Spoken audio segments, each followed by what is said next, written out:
ৰাজ্যত বলিল পদত্যাগৰ ধুমুহা আজি কংগ্ৰেছত যোগ দিব নলবাৰীৰ প্ৰাক্তন বিজেপি বিধায়ক অশোক শৰ্মা নলবাৰীৰ ৰাজীৱ ভৱনত যোগ দিব বিজেপি প্ৰাক্তন নেতাগৰাকীয়ে উপস্থিত থাকিব ভূপেন বৰা গৌৰৱ গগৈ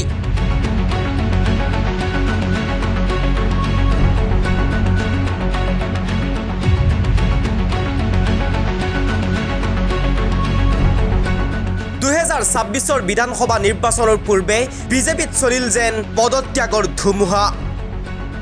বিজেপি পুৰণি বিজেপিৰ সংঘাতৰ পৰিণতিত ৰাজ্যত বলিল এনে পদত্যাগৰ ধুমুহা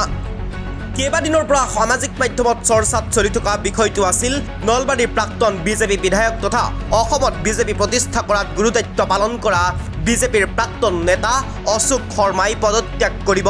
বিজেপি আনহাতে 9 তাৰিখ অৰ্থাৎ আজিৰ দিনটোতে কংগ্ৰেছত যোগ দিয়াৰ কথা আছিল বিজেপিৰ প্ৰাক্তন বিধায়ক তথা বিজেপি নেতা অশোক শৰ্মাই সেই চৰ্চাত সত্য কৰি আজি কংগ্ৰেছত যোগ দিব বিজেপিৰ প্ৰাক্তন নেতাগৰাকীয়ে নলবাৰীৰ ৰাজীৱ ভৱনত এক আড়ম্বৰপূৰ্ণ অনুষ্ঠানত যোগ দিব বিজেপিৰ প্ৰাক্তন বিধায়ক নলবাৰীৰ তথা প্ৰাক্তন বিজেপি নেতা অশোক শৰ্মাই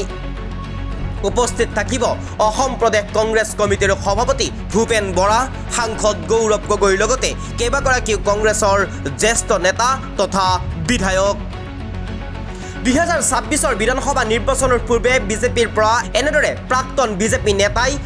পদত্যাগ কৰাৰ ঘটনাই এক প্ৰকাৰ যেন বিজেপিক মুখ্যম আঘাত কৰিছে 26 বিধানসভা নিৰ্বাচনত যে এই পদত্যাগে কিছু পৰিমাণে হলেও আঘাত কৰিব হেয়া নিশ্চিত এক প্ৰকাৰ যেন এতিয়া অসম বিজেপিত গাঢ়ভাৱে চলিছে বিজেপি আৰু পুৰণি বিজেপিৰ সংঘাত এই সংঘাতৰ পৰিণতিতে এনেদৰে এতিয়া পদত্যাগৰ ধুমুহা বলিছে ৰাজ্যিক বিজেপিৰ পৰা পদত্যাগ কৰিয়েই নলবাৰীৰ প্ৰাক্তন বিজেপি নেতা তথা বিধায়ক অশোক শৰ্মাৰ কেইবাটাও গুৰুত্বপূৰ্ণ মন্তব্য কৰিলে সংবাদ মাধ্যমৰ সন্মুখত এক প্ৰকাৰ যেন বৰ্তমানৰ মুখ্যমন্ত্ৰী ডক্টৰ হিমন্ত বিশ্ব শৰ্মা তথা তদানীন্তন মুখ্যমন্ত্ৰী সৰ্বানন্দ সোণোৱালৰ মাজত যেন এখন যুদ্ধ চলি আছে সেই কথাও প্ৰকাশ পাইছে প্ৰাক্তন বিধায়ক অশোক শৰ্মাৰ কথাৰ পৰা সৰ্বানন্দ সোণোৱালক ভাল পোৱাৰ বাবেই অথবা সৰ্বানন্দ সোণোৱালক সমৰ্থন জনোৱাৰ বাবেই প্ৰাক্তন বিধায়ক অশোক শৰ্মা এলাগী হোৱাৰ কথাও উল্লেখ কৰিছে বিজেপিৰ ভিতৰ চৰাত এক প্ৰকাৰ যেন তদানীন্তন মুখ্যমন্ত্ৰী সৰ্বানন্দ সোণোৱাল তথা বৰ্তমানৰ মুখ্যমন্ত্ৰী হিমন্ত বিশ্ব শৰ্মাৰ মাজত যে এখন তুমুল যুদ্ধ চলি আছে সেয়াও নিশ্চিত হৈ পৰিছে প্ৰাক্তন বিজেপি বিধায়ক তথা বিজেপি নেতা অশোক শৰ্মাৰ মুখৰ পৰা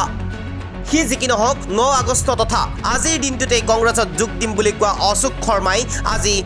সম্পূৰ্ণৰূপে সাজু হৈছে কংগ্ৰেছত যোগ দিবৰ বাবে ইতিমধ্যে নলবাৰী ৰাজীৱ ভৱন সাজু কৰি তোলা হৈছে অশোক শৰ্মাৰ আগমনক লৈ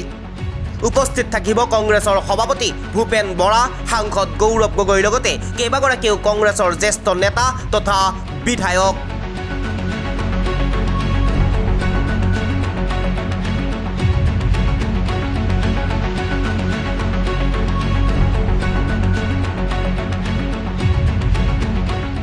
নিউজ ডেস্ক প্ৰতিদিন লাইভ।